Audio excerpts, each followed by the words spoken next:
सभी बच्चों को महात्मा गांधी जय हिंद जय भारत। आज एक मिनट, वापस थोड़ा सा आवाज सही कर लूं। एक मिनट। हाँ, तो आज हम मूविंग कॉइल गैल्वेनोमीटर का पार्ट 2 पे हैं और आज वर्किंग करने जा रहे हैं। लास्ट क्लास में हमने कंस्ट्रक्शन कर लिया था और थोड़ा बहुत बेसिक भी आपको बताया था। अब आज वर्किंग करेंगे। जो फर्स्ट टाइम देख रहे हैं उस वीडियो को जरूर देखें तो आपको बनेगा। तो आज टॉपिक को स्टार्ट करते हैं। क्वेश्चन कैसा आएगा आपके पास, आपको पता है। Explain working construction diagram principle of moving coil galvanometer. ठीक है ना। तो आप आंसर की शुरुआत कैसे करेंगे, बेसिक तो आपको पता ही है। आपको ये बात पता है गैल्वेनोमीटर क्या करता है। गैल्वेनोमीटर छोटे से छोटे करंट को डिटेक्ट करता है। ठीक है, गैल्वेनोमीटर छोटे से छोटे करंट को डिटेक्ट करता है। जितना करंट छोटा होता है उतना ज्यादा वो डिफ्लेक्शन बताता है। कौन? पॉइंटर। पॉइंटर जितना कम करंट होगा उतना ज्यादा वो डिफ्लेक्शन बताएगा। करंट कम डिफ्लेक्शन ज्यादा, करंट कम डिफ्लेक्शन ज्यादा। ठीक है, मतलब आप बोल सकते हैं कि ठीक है, ये क्या है आपको पता है और ये क्या है आपको पता है। ये आपको पता है फाई क्या था वहां, 1 डिग्री 2 डिग्री 3 डिग्री 4 डिग्री। तो ये क्या है? ट्विस्टिंग है। 1 डिग्री 2 डिग्री 3 डिग्री 4 डिग्री। जितना ज्यादा डिग्री उतना कम करंट, जितना कम करंट उतना ज्यादा डिग्री। भी बात करते हैं इसके ऊपर। ठीक है, हाँ जी, तो स्टार्ट करते हैं। तो हमने शुरू किया, आज हम कंस्ट्रक्शन करेंगे, इसका वर्किंग करेंगे। प्रिंसिपल आपको पता ही है। A galvanometer is a device which is used to detect very small magnitude of electric current. A galvanometer is a device which is used to detect very small magnitude of electric current. ठीक है, moving coil galvanometer. Moving coil galvanometer एक principal पे work करता है। Moving coil galvanometer कौन से principal पे work करता है? वो प्रिंसिपल ये है कि torque acts on a coil when it is placed in magnetic field। ठीक है, याद रखना कि एक कॉइल के ऊपर टॉर्क लगता है। जब हम उस कॉइल को किस में रखते हैं? मैग्नेटिक फील्ड में रखते हैं, तो उसके ऊपर एक टॉर्क लगता है। उससे भैया करंट कैसे डिटेक्ट हो जाता है ये भी आपको मैंने बताया था, फिर से बता दे रहा हूं शुरू से। A galvanometer is a device which is used to detect a very small magnitude of electric current. The principle of moving coil galvanometer is torque acts on a coil when it is placed in a magnetic field. Moving coil galvanometer consists of a terminal T1। ठीक है, construction कर रहे हैं बच्चों अब हम लोग। ठीक है, कंस्ट्रक्शन, आप कंस्ट्रक्शन आपने प्रिंसिपल बता दिया। Now we move to construction. Moving coil galvanometer consists of a terminal T1. From this terminal T1 a wire, ठीक है, a wire is connected to a metal block M। a wire is connected to a metal block M। ठीक है, एक wire है जो metal block हो गया, wooden block हो गया, कुछ भी हो गया, वो यहाँ पे हमने ब्लॉक लगाया ताकि हम उस पर वायर हैंग कर पाए। ओके, आइए। Galvanometer is a device which is used to detect a very small magnitude of electric current. The principle of moving coil galvanometer is that torque acts on a coil. Torque acts on a coil when it is placed in a strong magnetic field. Construction. Moving coil galvanometer consists of a terminal T1 which is connected to a metal block M. From this metal block M, okay, a wire is hanged.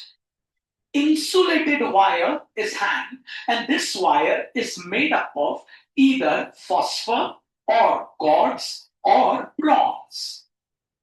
अच्छा, ये insulated wire है, आपको पता है, ठीक है। Okay, आइए वापस।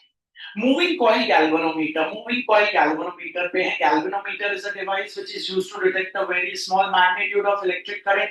The principle of moving coil galvanometer is that the torque acts on a coil when the coil is placed in a strong magnetic field. Moving coil galvanometer consists of a terminal T1 which is connected to a metal block M by means of an insulated wire. From the metal block M, another insulated wire is hanged, and this wire is made up of phosphor, quartz or bronze. This wire is then connected to a coil. Okay. Now this coil is placed in a twisted position, twisted, slanted position, वरना torque लगेगा ही नहीं। Torque लगाने के लिए coil को रहना चाहिए हमेशा ट्विस्टेड पोजीशन पे, स्लांटेड पोजीशन पे, ठीक है। तो थोड़ा मैं स्लांटेड बना। This fine wire is connected to a coil which is being placed in a twisted position, ठीक है, ठीक है। On either side of the coil, two cylindrical magnets are placed having north pole and south pole. This coil has n number of turns, and the area of each turn is capital letter A. ठीक है, हर एक turn का area capital letter है। Figure में तो समझ नहीं आ रहा होगा, लग रहा होगा सबका एरिया अलग अलग है, लेकिन ये ऐसे नहीं लिखते हैं। आपको पता है अगले डायग्राम में सॉफ्ट आयरन कोर लेके इसको लिपटाएंगे तो सबका एरिया क्या रहेगा, सेम रहेगा। बहुत इंपॉर्टेंट टॉपिक पढ़ रहे हैं बच्चों, हल्के में मत लीजिएगा, इसलिए इतनी बार बता रहा हूं ताकि हम एक बार दो बार वीडियो देखें एक रात पहले और हमें दिमाग में घुस जाए और हम इसको लिख पाए। Okay, a moving coil galvanometer. Galvanometer is a device which is used to detect a very small magnitude of electric current. The principle of moving coil galvanometer is that the torque acts on a coil when it is placed in a magnetic field. Construction. Moving coil galvanometer consists of a terminal T1. This terminal T1 is connected to a metal block M by means of an insulated wire. From the metal block M, a wire is hanged, which is also insulated, which is made up of either phosphor or quartz or bronze, and then it is connected to a coil which is being placed in a twisted position. This coil is surrounded by two cylindrical magnets having north pole and south pole. There is a scale S, and there is a pointer P, The coil is connected to a spring which is also made up of either quartz or bronze or phosphor, ठीक है ना, ठीक है। And then this spring is connected to the terminal T2. अब आपको जिसका भी current measure करना है, यहाँ एक वायर लगाइए, डिटेक्ट करना है, मेजर नहीं करता, डिटेक्ट करना है, यहाँ वायर लगाइए, बढ़िया करंट हो जाएगा डिटेक्ट, ठीक है। एक वायर यहाँ लगाइए, खटाक से एक वायर यहाँ लगाइए, आपका करंट है या नहीं पॉइंटर बता देगा। ओके, शुरू करते हैं। आपको पता है बच्चों, जैसे यहाँ पे करंट आई आएगा, आपको पता है, तो टॉर्क लगेगा तो ये क्या हो जाएगा, रोटेट करने लगेगा। कौन रोटेट करेगा, कॉइल। जैसे जैसे कॉइल रोटेट करेगा तो आपको पता है ये स्प्रिंग भी रोटेट करेगा। कॉइल के ऊपर टॉर्क लग रहा है, स्प्रिंग के ऊपर रीस्टोरिंग टॉर्क लग रहा है। रीस्टोरिंग टॉर्क मतलब आप बोल सकते हो ऐसा टॉर्क जो इसको अपोज करेगा। Oppose, for every action there is equal and opposite reaction. अगर ये ऐसे घूमेगा तो ये एक वक्त ऐसा आएगा कि ये और ये इसको अपोज करेगा तो दोनों क्या हो जाएंगे, बैलेंस।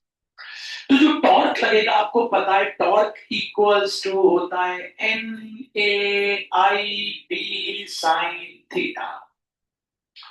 हमको थीटा को क्या करना है 90, क्योंकि अगर थीटा 90, आपको पता है थीटा किस किस के बीच का एंगल है, थीटा एंगल है किस किस के बीच का बच्चों, आपको पता है एरिया वेक्टर और मैग्नेटिक फील्ड, मैग्नेटिक फील्ड और एरिया वेक्टर के बीच का एंगल क्या है आपका थीटा, मैग्नेटिक फील्ड भी, एरिया वेक्टर बाहर की ओर है आपको पता है, ठीक है। तो आपको थीटा को करना है 90, पहले तो आपने कंस्ट्रक्शन लिख लिया, अब थीटा को 90 करने के लिए आप क्या करेंगे आपको पता है, थीटा को 90 करने के लिए आप क्या करेंगे, थीटा को 90 करने के लिए अब आप वर्किंग लिखने जा रहे हैं, तो थीटा को आपको बुक में देखेंगे तो इतना ही फॉर्मूला है, साइन 91 होता है, वो लिखते नहीं।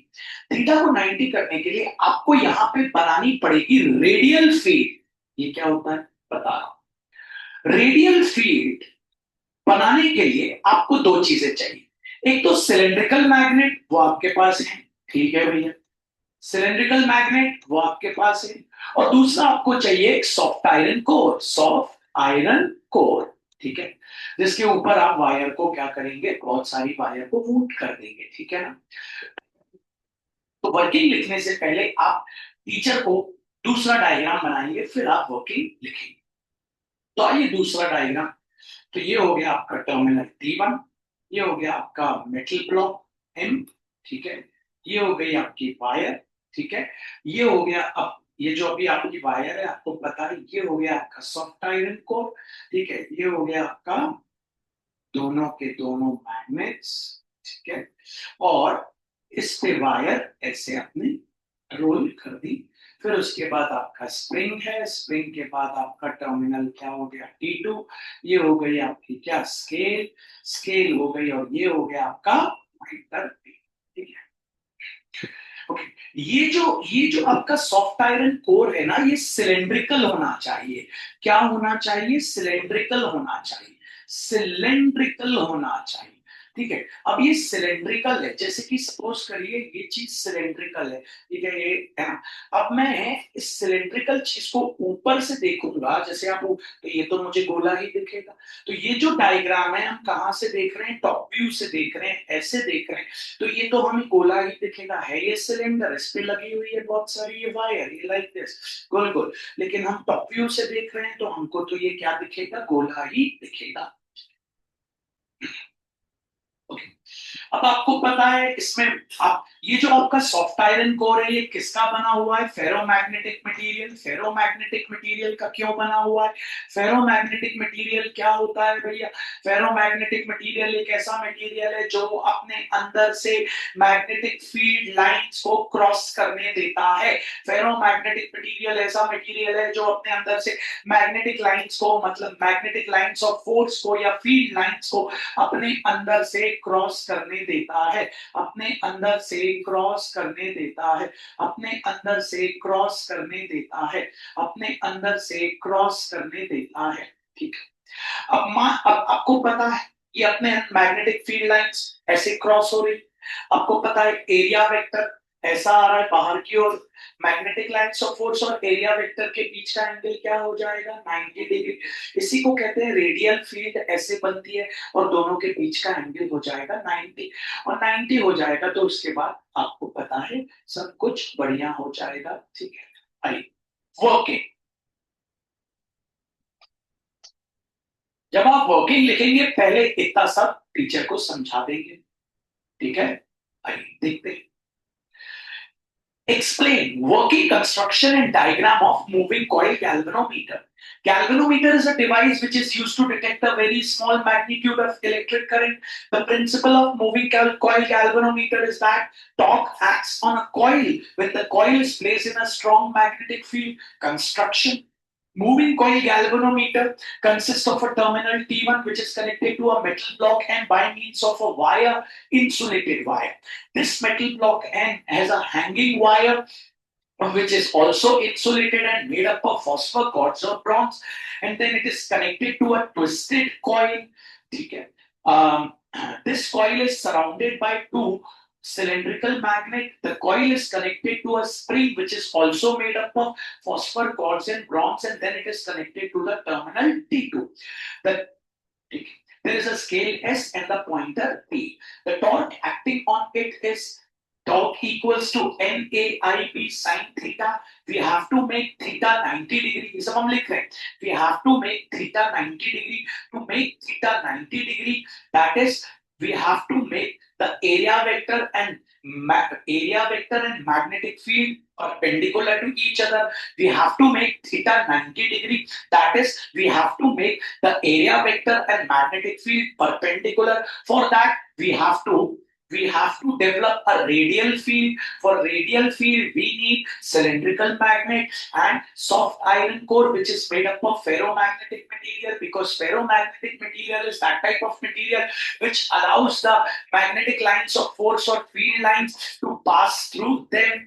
That is why हमने एक और डायग्राम यहाँ बनाया है. इतना कंस्ट्रक्शन हमको लिखना है. ठीक है, यहाँ कंस्ट्रक्शन खत्म हुआ. फिर से सुन लेना, ये थोड़ा सा एक्स्ट्रा लिखना है.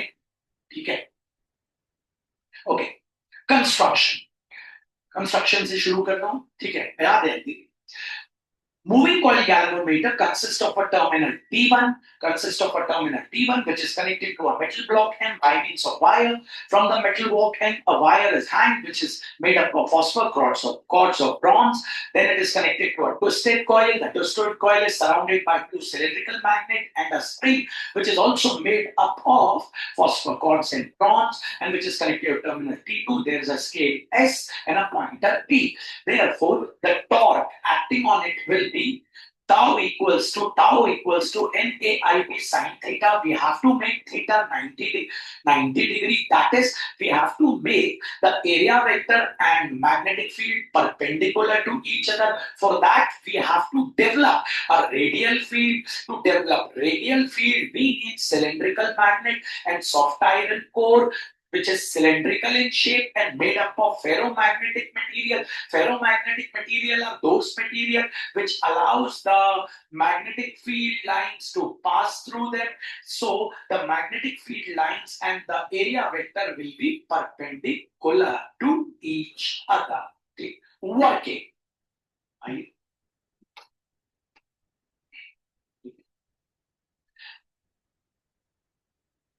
शुरू कर रहे हैं बच्चों. वर्किंग.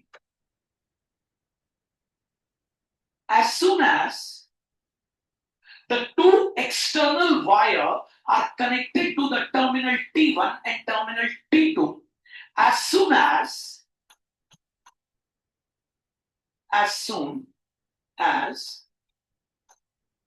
जो करंट हमें डिटेक्ट करना है उनकी वायर हमने लगाई. As soon as two external wires are connected to terminal T1 and T2, the current I flows through the wire, due to which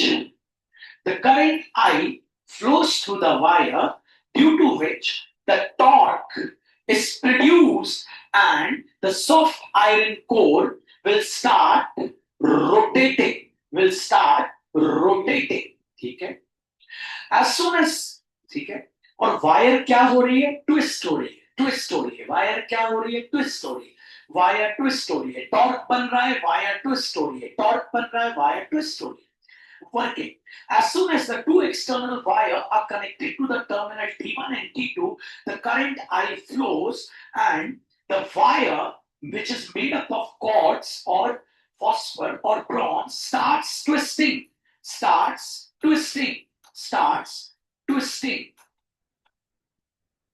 Okay? And the torque is reduced.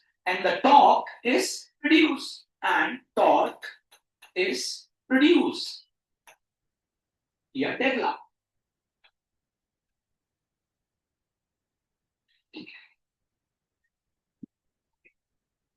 As soon as the two external wires are connected to the terminal T1 and T2, the current I flows and the wire starts twisting and the torque is developed. Due to this torque, a restoring torque due to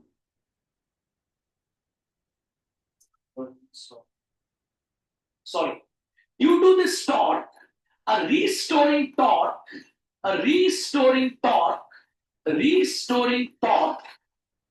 ठीक है, restoring torque, ठीक है, is develop किसके ऊपर बच्चों? On spring. Restoring torque spring के ऊपर develop हो जाएगा। क्यों डेवलप हो जाएगा? Due to due to spelling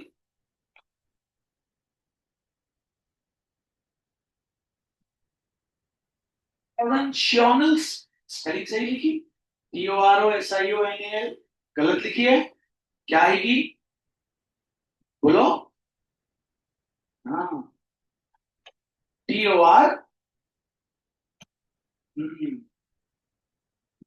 टॉर्शियोनल strain. इसके ऊपर एक स्ट्रेन पड़ेगा, उस स्ट्रेन का नाम है टॉर्शियोनल स्ट्रेन, और वायर के ऊपर एक रीस्टोरिंग टॉर्क बन जाएगा। किसके कारण? टॉर्शियोनल स्ट्रेन के कारण। टॉर्शियोनल स्ट्रेन के कारण वायर के ऊपर क्या बन जाएगा बच्चों? एक रीस्टोरिंग टॉर्क डेवलप हो जाएगा टॉर्शियोनल स्ट्रेन के कारण। ठीक है ना? किसके कारण बच्चों? टॉर्शियोनल स्ट्रेन के कारण क्या बन जाएगा? इसके ऊपर एक रिस्टोरिंग टॉर्क बन जाएगा। और ये रिस्टोरिंग टॉर्क एक स्टेज पे इस टॉर्क को क्या कर लेगा? बैलेंस कर लेगा। ये रिस्टोरिंग टॉर्क ये वाले टॉर्क को क्या कर लेगा? बैलेंस करेगा। और जैसे ही ये बैलेंस करेगा, पॉइंटर क्या हो जाएगा? डिफ्लेक्शन, एक फिक्स डिफ्लेक्शन शो करके एक पॉइंट पे रुक जाएगा। वापस सुनिएगा, वर्किंग पे। Working. As soon as the two external wire are connected to the terminal T1 and T2, the current I flows through the wire, and then the wire, which is made up of phosphor, quartz, or bronze, starts twisting and the torque is developed. Due to this torque, a restoring torque is developed on the spring due to torsional strain. Due to torsional strain, ठीक है, किसके ऊपर टॉर्शियोनल strain लगा? एक strain, आप बोल सकते हैं एक चीज घूम रही है, उसके कारण दूसरी चीज घूमने लगे तो उस पर स्ट्रेन कहलाता है। एक स्ट्रेन लगा, टॉर्शियोनल स्ट्रेन लगा, जिसके कारण ये इसके ऊपर एक टॉर्क डेवलप हो गया। और एक सिचुएशन ऐसी आएगी कि ये रीस्टोरिंग टॉर्क और कौन सा टॉर्क बच्चों? जो ओरिजिनल टॉर्क है वो उसको क्या कर लेगा? बैलेंस कर लेगा। दोनों क्या हो जाएंगे? इक्वल हो जाएंगे। And then the pointer will show the fixed deflection, मतलब एक fixed deflection देगा और रीडिंग हमें मिल जाएगी, डिफ्लेक्शन हमें मिल जाएगा, दिखने लगेगा, करंट डिटेक्ट हो जाएगा। आइए वापस फिर से आ जाते हैं। हम लोग वर्किंग पे हैं, तो इसी वर्किंग को आप देख रहे हैं। आइए, okay. As soon as the two external wire are connected to the terminal T1 and T2, the current I flows, and the fine wire, or the wire which is made up of quartz, phosphor, or bronze, starts twisting and the torque is developed. Because of this torque, a restoring torque is developed on the spring due to the torsional strain on the string. Due to the torsional strain on the string, and a stage will come when this restoring torque will balance the torque produced by the electric current. This restoring torque will balance the torque which is produced by the electric current. जो torque electric current ने बनाया, और ये दोनों क्या हो जाएंगे? Balance हो जाएंगे। आपको पता है बच्चों कि ये जो टॉर्शियोनल स्ट्रेन है, इसको हम लोग टॉर्शियोनल कांस्टेंट भी कहते हैं। याद है आप लोगों को? टॉर्शियोनल स्ट्रेन और टॉर्शियोनल कांस्टेंट, इसको आपको पता है। इसका मैंने आपको फॉर्मूला भी बताया था, टॉर्शियोनल स्ट्रेन और कांस्टेंट। फॉर्मूला क्या था? C into five. C constant, इसको डिनोट करते हैं C से। फाइव है डिग्री, मतलब मान लेते हैं कि ये वायर 1 डिग्री पे ट्विस्ट हुई। अगर ये वायर 1 डिग्री पे ट्विस्ट हुई तो इस स्प्रिंग के ऊपर टॉर्शियोनल स्ट्रेन लगा, टॉर्शियोनल स्ट्रेन लगा C। 2 डिग्री पे ट्विस्ट होगी तो क्या हो जाएगा 2C। 3 डिग्री पे ट्विस्ट होगी तो क्या हो जाएगा 3C। 4 डिग्री पे तो हो जाएगा 4C। ऐसे करते करते 5 डिग्री पे होगी तो क्या हो जाएगा बच्चों 5C। तो 5 इज द डिग्री आप बोल सकते हैं जितने में वो ट्विस्ट हो रहा है। कौन ट्विस्ट हो रहा है वायर। ठीक है आइए वर्किंग पे है। Working. As soon as the two external wires are connected to the terminal T1 and T2, the current flows through the wire, and the wire, which is made up of cords, bronze, or phosphor, starts twisting and a torque is developed. This torque, this because of this torque, a restoring torque is developed on the spring due to the torsional strain. ठीक है torsional strain on the spring, and a stage will come when this restoring torque will balance the torque produced by the electric current. ये दोनों balance हो जाए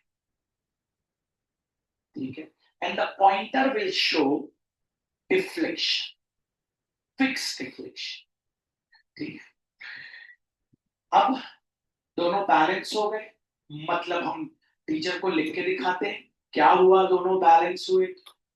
तो हम लिखते torque by the electric current equals to restoring torque. ये क्या था हमें पता है बच्चों N A I T sine 90 और ये क्या था सी इंटू पाई। साइन 90 कितना होता है वन तो ये हो गया N A I T equals to C into five. Current निकाल लो I equals to C into five whole upon N A P. ठीक है फाइव यहाँ क्या है बच्चों जितनी डिग्री पे वायर ट्विस्ट हो रही है। सी आपको पता है क्या है टॉर्शनल कांस्टेंट टॉर्शनल स्ट्रेन भी बोल सकते हैं। एन है नंबर ऑफ टर्न्स ठीक है ए है area of each turn B है मैग्नेटिक फील्ड।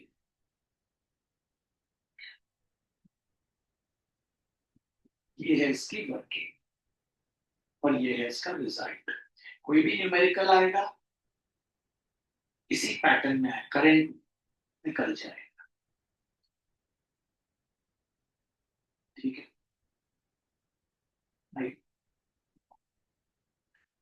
एक बार और वर्किंग देख लेते हैं।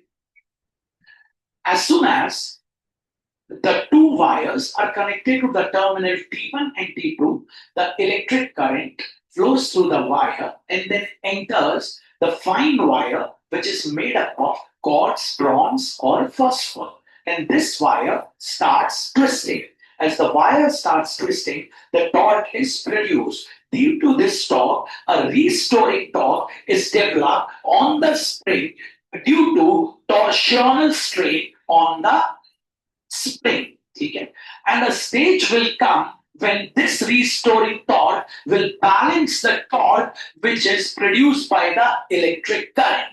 Therefore, torque equals to restoring torque. उसके बाद आपको दोनों डायग्राम आपको बनाने पड़ेंगे सारी चीजें आपको बनानी पड़ेंगी सारी चीजें आपको लिखनी पड़ेंगी तब जाके आपको टीचर नंबर देगा नहीं तो नहीं देगा। याद रखिएगा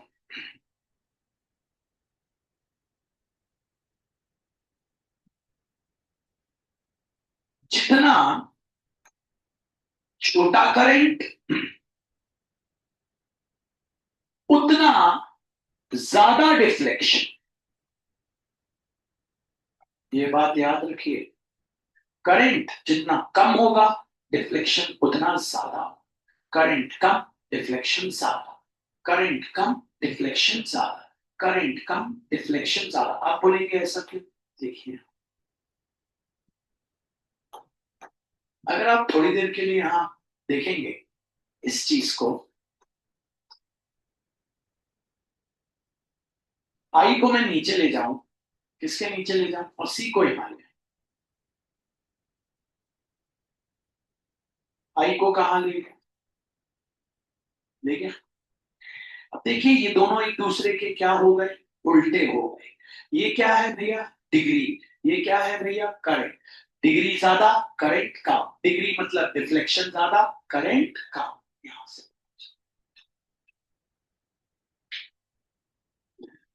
अभी और बात करेंगे हम लोग, ठीक है।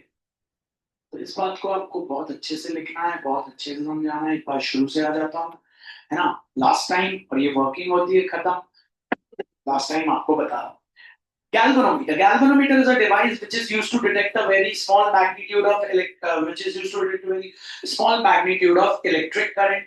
Moving galvanometer principle is that the torque acts on a coil when the coil is placed in a strong magnetic field. Construction of moving coil galvanometer consists of a terminal T1 which is connected to a metal block by means of a wire, and then from this metal block another wire is hanged which is made up of phosphor cords and bronze. These all wire are insulated. Then it is connected to a coil which is placed in a twisted position. This coil is surrounded by two cylindrical magnets. Then the coil is connected to a spring which is also made up of phosphor cords or bronze, and then it is connected to the terminal T2. ठीक है। Therefore, torque equals to NAIB sine theta. To make theta 90 degree, we have to develop a radial field. For a radial field, we need two things. Number one, cylindrical magnet. Number two, soft iron core, which is made up of ferromagnetic material. Ferromagnetic materials are those materials which allow the magnetic field to pass through them. As the magnetic field will pass through, for this, we have to take a soft iron core which is cylindrical in shape, on which the wire is wounded. Thus, the angle between the area vector and the magnetic field will become 90 degree every case. Okay. Working. As soon as the two external wires are connected to the terminal T1 and T2, the current I flows, and this current will, because of this current, the insulated wire made up of phosphor cords or bronze will start twisting, and the torque is developed, Due to this torque, a restoring torque is developed on the spring due to the torsional strain, okay, on the spring. And the stage will come when this restoring torque will balance the torque which is produced by the electric current. Therefore, torque will be equals to restoring torque. NAIP sine 90 equals to C into phi. NAIP equals to C into phi. I equals to C into phi upon NAP. यहाँ पे ये होता है इसका working construction. 5 number का आता है board में। ये पार्ट 2 है, हमने जो किया पार्ट 1 आपने पिछला देख लिया होगा, पार्ट 2 ये। इसे क्वेश्चन आ जाते हैं, why ferromagnetic material are used to make the soft iron core. जवाब दे सकते हैं, ferromagnetic material used to make the soft iron core because of the ferromagnetic material only the magnetic lines of force or field lines will can pass through them. And when the magnetic lines of force or field line will pass through them, then the area vector will be perpendicular to the magnetic field. वही तो हमें चाहिए हमेशा 90 and 90 नहीं रहेगा तो आपको पता है बार बार रीडिंग अलग अलग आएगी। तो मैं आपको इसका असाइनमेंट देता हूँ, ये यहाँ पे खत्म होता है। वर्किंग सभी को माफ कर दे।